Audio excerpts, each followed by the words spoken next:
তেওঁলোকক আমি আৰু 1 লাখ টকা দি 2 লাখ টকা সম্পূৰ্ণ কৰিব বিচাৰিম। অহা 3 আগষ্টৰ পৰা আমি অৰুণোদয় আঁচনি পুনৰ আৰম্ভ কৰিম।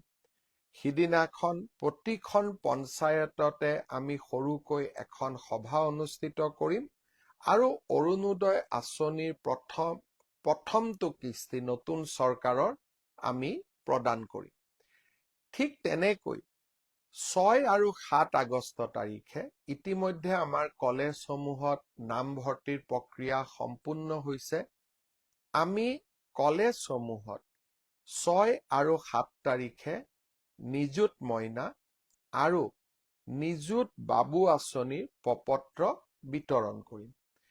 এই প্ৰপত্ৰসমূহ আমাৰ ছাত্ৰ ছাত্ৰীসকলে ভাগিনসকলে পূৰণ কৰিব আৰু প্ৰপত্ৰসমূহ আমাক নিৰ্ধাৰিত সময়ত উভতাই দিব, যাতে আমি ছেপ্টেম্বৰ মাহৰ পৰা নিযুত মইনা আৰু নিযুত বাবু আঁচনি ৰাইজক বিশেষকৈ আমাৰ ভাগিনসকলক আমি নিয়মিতভাৱে যাতে দিয়াৰ প্ৰক্ৰিয়া আমি আৰম্ভ কৰিব পাৰোঁ।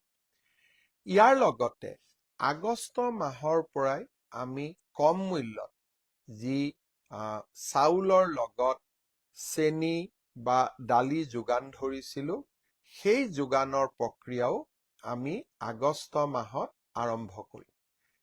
ঠিক তেনেকৈ স্নাতক ডিগ্ৰী পাছ কৰাৰ পিছত এবছৰৰ বাবে আমি যি জীৱন প্ৰেৰণা আঁচনি দিয়াৰ আমি প্ৰস্তাৱ কৰিছিলোঁ, 2 মাহমান ছাত্ৰ ছাত্ৰীসকলে পাইছিলে, বাজেট নোহোৱাৰ কাৰণে বন্ধ হৈ আছিল।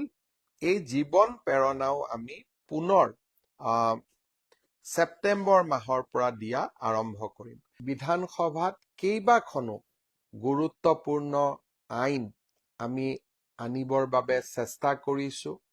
বিশেষকৈ ৰাজহ সম্পৰ্কত, ভূমিৰ সম্পৰ্কত কেইবাখনো গুৰুত্বপূৰ্ণ আইন এইবাৰ আমি বিধানসভাত উপস্থাপন কৰিম আৰু আইনসমূহ যেনেকে পাৰ হৈ গৈ থাকিব, আইনসমূহ আগবাঢ়িব, আপোনালোকক এই আইনসমূহৰ বিষয়েও মই জনাই থাকিম।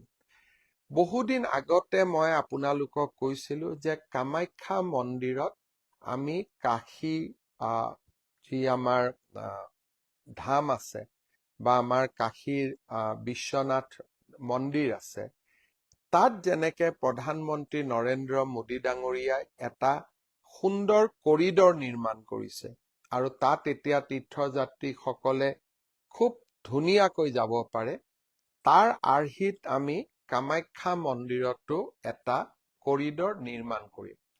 ভূমিৰ সমস্যা এতিয়াও শেষ হৈ যোৱা নাই, কাৰণ ভূমিৰ শ্ৰেণী কোনোবাটো দেৱোত্তৰ মাটি, কোনোবাটো ভিজিয়াৰ মাটি, কোনোবাটো ফৰেষ্ট মাটি, কোনোবাটো আন ধৰণৰ শ্ৰেণী জলাতক মাটি, যিবিলাকত প্ৰচলিত আইনৰ আধাৰত ভূমিৰ আবণ্টন দিয়াটো অত্যন্ত কষ্ট আছিলে। এতিয়া আমি 25 ডিচেম্বৰৰ পৰা বসুন্ধৰা 4 আৰম্ভ কৰিম। এইকেইটা দিনত আমাৰ যিসকলে বিভিন্ন ধৰণৰ ভূমিৰ সমস্যা ভোগ কৰি আছে, যাৰ কাৰণে বাৰে বাৰে তেওঁলোকে চেষ্টা কৰাৰ পিছতো বসুন্ধৰাৰ পৰা উপকৃত হ'ব পৰা নাই, বিভিন্ন কাৰণত, মই আপোনালোকক অনুৰোধ কৰিম এই সমস্যাসমূহ আপোনালোকে যেন চৰকাৰক অৱগত কৰে। আমি চৰকাৰে এটা বসুন্ধৰাৰ সম্পৰ্কত পৰামৰ্শ ল'বলৈ এটা পৰ্টেলৰ সৃষ্টি কৰিম। সেই পৰ্টেলত আপোনালোকে মাটিৰ ক্ষেত্ৰত ভোগ কৰি থকা বিভিন্ন সমস্যাৰ কথা উল্লেখ কৰিব পাৰিব আৰু এইবাৰ আমি সমস্যাসমূহ সমাধানৰ উত্তৰ দি মিছন বসুন্ধৰা 4 আমি সজাই তুলিব খুজিছোঁ।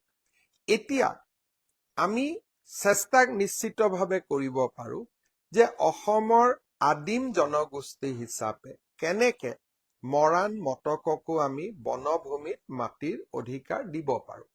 এই সমস্যাবিলাক মই আগতে নাজানিছিলোঁ। যেতিয়া বসুন্ধৰা 1, 2, 3 কৰিলোঁ, এনেকে নতুন নতুন সমস্যাবোৰ আমাৰ সন্মুখলৈকে আহি থাকিলে আৰু আমি সমস্যাবিলাক সমাধানৰ ৰাস্তা উলিয়ালো, কিছু উলিয়াব পৰা নাই, আৰু তাৰ বাবে আমি বসুন্ধৰা 4 লৈ আপোনালোকৰ মাজলৈ আহিম, যাতে আৰু বহুত সমস্যা সমাধান হয়। অৱশ্যে য'তেই সমস্যাৰ সমাধান হয় তাত নতুন সমস্যাৰো সৃষ্টি হয়। তাৰ মাজতেই আমি আমাৰ দায়িত্ব পালন কৰি গৈ থাকিব লাগে। প্ৰথম আমি 25,000 যুৱকক 1 লাখকৈ টকা দিছিলো। তাৰ ভিতৰত 12,500 যুৱকে পৰৱৰ্তী 1 লাখ টকা পোৱাৰ বাবে উপযুক্ত হ'ল।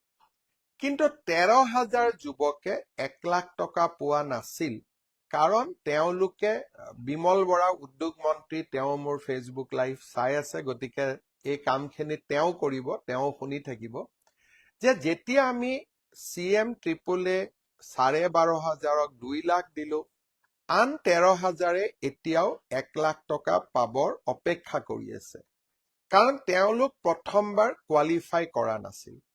এতিয়া আমাৰ প্ৰথম কাম হ'ব অহা কেইটামান দিনৰ ভিতৰত এই 13,500ক আকৌ এবাৰ পুনৰীক্ষণ কৰা, আৰু তেওঁলোকৰ যোনে 1 লাখ টকা পাবৰ বাবে যোগ্য তেওঁলোকক আমি আৰু 1 লাখ টকা দি 2 লাখ টকা সম্পূৰ্ণ কৰিব বিচাৰিম।